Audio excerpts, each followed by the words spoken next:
Welcome to another edition of Great Health, Abundant Happiness, and Outrageous Love. Mwah. We're coming to you live here at the top of Pinnacle Peak. Almost at the top. There's the top right there. Gorgeous day. It's kind of a unique day here because we've got actual snow. We have to show you the snow on the mountains off in the horizon. I've never seen that. We've been coming here for how many years now? Oh gosh, well, we'll be married 30 next month, so we've been coming here for 30 years. 30 years. Yeah. So we just wanted to do a review of Pinnacle Peak. This is an area in Scottsdale where a lot of people come hike. I think this is probably a destination, right? Definitely. Pinnacle Peak hike is, it's a must on your bucket list if you're coming to the Scottsdale, Phoenix area. It's very close to the Scottsdale Four Seasons resort. If you happen to be staying there or you're going to stop in there for a cocktail, that's also a great spot to watch the sunset.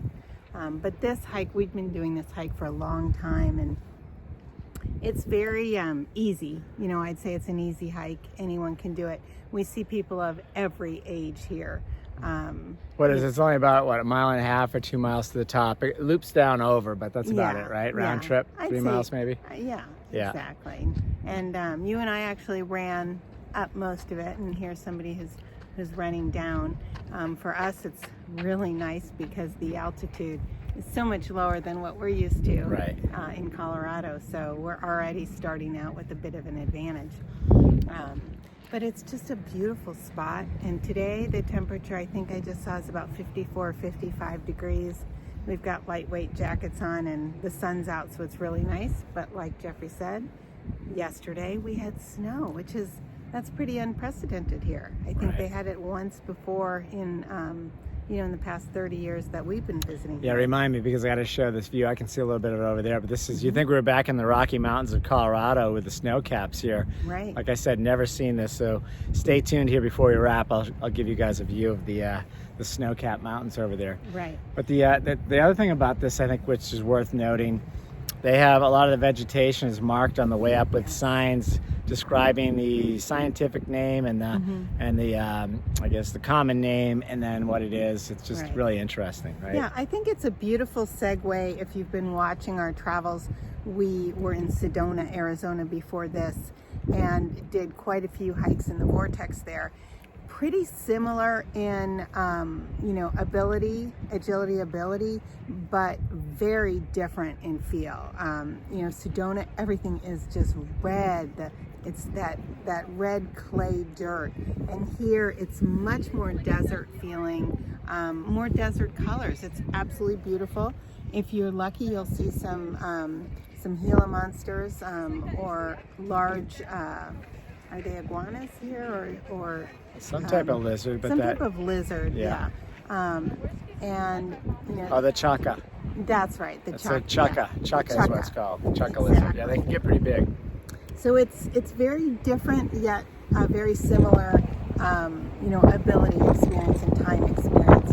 But you don't have the known vortexes up here. However, I think that there are mysteries of the desert that the cacti speak of when you're up here, and that itself is worth coming up for and reflecting. Well, when you mentioned the vortices, the vortexes that we saw in Sedona, I'm actually in tune. I feel like I'm in tune to that energy more. And as you all know, your perception is your reality. But I've been wanting to come up here. We've been here for a few days now, a week or so. Haven't been up here, but it's been calling me up. So I can really feel the energy here. So it's a focal point, and it's beautiful. And it's part of the spiritual journey we're on. I can feel the vibe. Right. Yeah. And I don't know about you, but here feels more of a spiritual energy as opposed to a force of energy. And I know that sounds kind of difficult because all energy is motion, but this one is just a quieter spirit, whereas I feel like in Sedona, the vortexes or vortices, as they are correctly pronounced, are really is the word enigmatic and really like emphatic, really strong in their presence. Whereas here, if you're not really listening to the whispers of the cacti, you're going to miss a lot of the beauty that's here. It's gorgeous. Yeah. And I think before these people pop down, I'm going to go show the mountains, and we're going to wrap up here. So wait, let me go, I'll come right back to you. So look at these mountains. If you can see my shoulder here, let me zoom in. Can you see those white mountains off on the horizon? It's incredible. It's pretty windy out here too, so come back around here so it's not so, you're talking about being calm, but the wind is like really strong out there. Well, exactly. Very different than what I'm speaking of, which is just the spirituality. It's a calmer spirituality that if you're not open to it, you might miss it. Exactly. So put this on your bucket list if you are in Arizona. It's so beautiful. And Jeffrey and I have done this hike probably 30 to 50 times.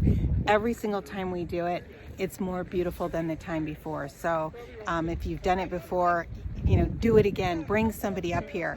And it's very heavily traveled. So, there's a lot of really happy, smiling faces that you're going to pass by up here from people from all over. Absolutely. Wishing you great health, abundant happiness, and outrageous love from Pinnacle Peak We'll see you in guys. Scottsdale, Arizona. Thanks for listening.